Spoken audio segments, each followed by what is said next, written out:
ఆ ఎచ్చటెచ్చటి కోటార్లు కోటార్లు సల్లడి సల్లడి కూలింగ్ బీర్లు రావాలే రావాలే అగ్వా అగ్వా అని అంగట్ల కదా సంచులు వరుసుకొని తీరొక్క కూరగాయలు పోసి అమ్ముతున్నట్టు బీరు సీసాలు కోటర్ సీసాలు కూడా సడకు సైటుకు కాటర్లలో పెట్టుకొని అమ్ముతున్నారు.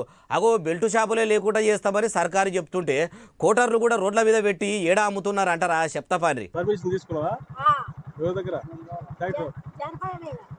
వైన్ షాప్ కన్నా వాళ్ళు అమ్ముకోమని చెప్పిరా?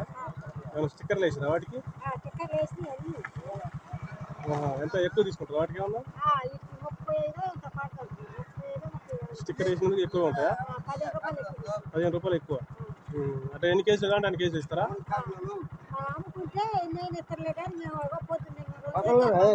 ఇక్కడ నువ్వు ఒక్కదాన్ని అమ్ముతావా ఇంకెవరైనా అమ్ముతారా? నలుగురు రా. సూర్యాపేట జిల్లా పాలకీడు మండలం జాన్పాడ్ దర్గాకు పోయే తొవ్వల దక్కన్ సిమెంట్ ఫ్యాక్టరీ దగ్గర దర్జాగా ఇట్లా రోడ్డు పక్కకు ఆడోళ్లే కాటన్లు పెట్టుకొని కేసులు అమ్ముతుంటే కేసులు పెట్టి లోపటేయాల్సిన అబ్కారీ శాఖ అధికారులు అటు దిక్కు కూడా పోతలేరంటే వాళ్ళకు కూడా ఈ బ్లాక్ దందాల భాగం ఉందా లేకుంటే ఎట్లుంటది? ఒకవేళ వీళ్ళ తాన పోలీసులు కూడా మామూలు తీసుకోకుంటే రోడ్ల పక్కకు పెట్టి అమ్ముతున్న ఈ మహిళలకు మందు సప్లై చేసి అమ్మిపిస్తున్నోళ్ళ మైలపోలు తీయకపోదురా?